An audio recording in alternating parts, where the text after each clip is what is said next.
রমজান মাস যে মাসকে আল্লাহ তাআলা কুরআনে শাহরুর রমাদান নামে উল্লেখ করেছেন, ঈমানদারদের জন্য রহমত, মাগফিরাত ও নাজাতের মাস। আরবের বুকে এই মাসের অসংখ্য হৃদয়স্পর্শী ঘটনা ইতিহাসে লিপিবদ্ধ রয়েছে। তার মধ্যে একটি বিখ্যাত ও শিক্ষণীয় ঘটনা হল হযরত ওমর ইবনুল খাত্তাব রাদিয়াল্লাহু তাআলা আনহু এর রমজানের একটি রাতের ঘটনা, যা মানবতা, ন্যায়পরায়ণতা ও খেলাফতের দায়িত্ববোধের এক উজ্জ্বল দৃষ্টান্ত। রমজানের একটি গভীর রাত, শহর তখন নিস্তব্ধ, আকাশে তারার মেলা।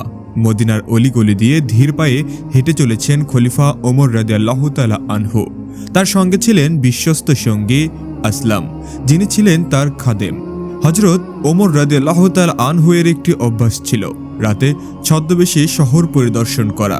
তিনি দেখতে চাইতেন তার প্রজারা কেমন আছে, কেউ কষ্টে আছে কিনা, কেউ অভুক্ত আছে কিনা। রমজানের রাত হওয়ায় তার হৃদয় ছিল আরও কোমল ও সংবেদনশীল।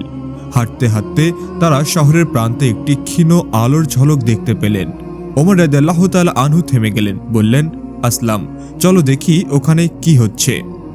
তারা কাছে গিয়ে দেখলেন একটি ছোট্ট তাঁবুর মতো আশ্রয়।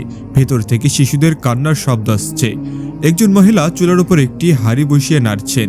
ওমর রাদিয়াল্লাহু তাআলা আনহু সালাম দিয়ে বললেন, আসসালামু আলাইকুম, হে আল্লাহর বান্দি, আপনার কি অবস্থা? মহিলা বললেন, ওয়ালাইকুম আসসালাম, আমরা খুব কষ্টে আছি, আমার স্বামী নেই, বাচ্চারা সারাদিন রোজা রেখে এখন ক্ষুধায় কাঁদছে। হাঁড়িতে শুধু পানি বসিয়েছি যাতে তারা মনে করে খাবার রান্না হচ্ছে, ক্লান্ত হয়ে হয়তো ঘুমিয়ে পড়বে। ওমর রাদিয়াল্লাহু তাআলা আনহু এর হৃদয় কেঁপে উঠল। তিনি জিজ্ঞেস করলেন, আপনি কি আমিরুল মুমিনিন ওমর সম্পর্কে জানেন? মহিলা ক্ষোভের সুরে বললেন, ওমর আমাদের খোঁজ রাখেন না, তিনি আমাদের কষ্ট জানেন না। এই কথা শুনে হযরত ওমর রাদিয়াল্লাহু তাআলা আনহু এর চোখে অশ্রু এসে গেল। তিনি বললেন না যে তিনিই ওমর, বরং চুপচাপ ফিরে গেলেন। ওমর রাদিয়াল্লাহু তাআলা আনহু দ্রুত বাইতুল মাল রাষ্ট্রীয় ভাণ্ডারে গেলেন। সেখানে গম, খেজুর, ঘি ও কিছু প্রয়োজনীয় খাদ্যদ্রব্য একটি বস্তায় ভরলেন। আসলাম রাদিয়াল্লাহু তাআলা আনহু বললেন, হে আমিরুল মুমিনিন, বস্তাটা আমাকে বহন করতে দিন। হযরত ওমর রাদিয়াল্লাহু তাআলা আনহু বললেন, কিয়ামতের দিন তুমি কি আমার গুনাহের বোঝা বহন করবে? আজ এই বোঝা আমাকে বহন করতে দাও। তিনি নিজ কাঁধে ভারী বস্তা তুলে নিলেন। রোজার ক্লান্ত শরীর, কিন্তু দায়িত্ববোধ অটল মন। তাঁবুর কাছে পৌঁছে তিনি খাবার বের করলেন, নিজ হাতে আগুন জ্বালালেন, হাঁড়িতে গম ও ঘি দিয়ে রান্না করতে লাগলেন। ধোঁয়া তার দাড়িতে লেগে যাচ্ছিল। আসলাম রাদিয়াল্লাহু তাআলা আনহু বললেন, হে আমিরুল মুমিনিন, আমি রান্না করি। ওমর রাদিয়াল্লাহু তাআলা আনহু বললেন, না, আমি চাই আল্লাহ যেন দেখেন ওমর নিজ হাতে ক্ষুধার্তদের জন্য রান্না করছে। রান্না শেষ হলে তিনি নিজ হাতে শিশুদের খাওয়ালেন। শিশুদের মুখে হাসি ফুটল, তারা তৃপ্ত হয়ে ঘুমিয়ে পড়ল। ওমর রাদিয়াল্লাহু তাআলা আনহু দূরে বসে শিশুদের হাসি দেখছিলেন, তার মুখে প্রশান্তির ছাপ। তিনি বললেন, আলহামদুলিল্লাহ, আজ আমি তাদের হাসি দেখতে পেলাম।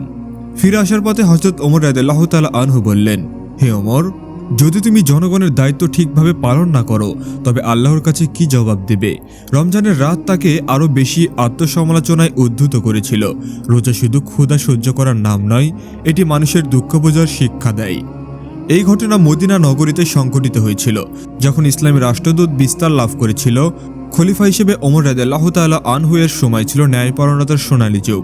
তার শাসন আমলে দরিদ্রের জন্য ভাতা, এতিমদের দেখভাল এবং ন্যায় বিচার প্রতিষ্ঠিত হয়েছিল। রমজানের শিক্ষা তার শাসনে প্রতিফলিত হয়েছিল, সহমর্মিতা, তাকওয়া ও আল্লাহভীতি। প্রিয় দর্শক, রমজানের এই পবিত্র মাসে আমরা যেন তার আদর্শ অনুসরণ করে দরিদ্র ও অসহায় মানুষের পাশে দাঁড়াতে পারি, এই দোয়াই করি। আল্লাহ তাআলা আমাদের রমজানের প্রকৃত শিক্ষা উপলব্ধি করার তৌফিক দান করুক। আমিন।